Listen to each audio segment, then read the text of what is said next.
Bos días a todos amigos desde o meu recuncho de Trevinca. Rosendo Fernández é un intelectual que, ademais das súas ocupacións políticas, que evidentemente non tratarei neste espazo das miñas madrugadas, é un gran escritor, compañeiro do grupo cultural Nós, a xente do redor, pero por riba de todo é meu amigo. Hoxe lerei os primeiros parágrafos do seu delicioso relato O cura de Beiro, para que co número 15 da nosa revista nas vosas mans finalicedes este magnífico traballo. Grazas, Rosendo. O cura de Beiro. Dende que teño uso de razón sinto curiosidade acentuada no tempo polos nomes dos persoeiros das rúas, que moitas veces danlle prestixio ou unha idiosincrasia propia ás propias rúas.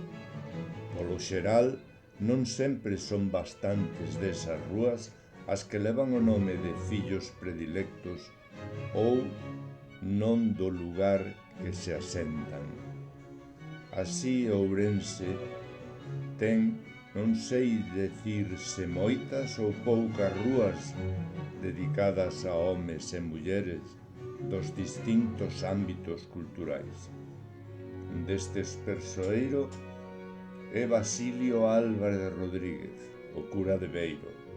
Na cidade de Ourense ten unha rúa, Basilio Álvarez, situada no barrio da Ponte, rúa polo que transito por razóns domiciliarias a diario. Nado o 10 de agosto de 1877, no número 12 da Avenida de Buenos Aires da cidade de Ourense, Basilio será figura referencial para comprender a realidade cultural, política e social de Ourense no primeiro terzo do século XX.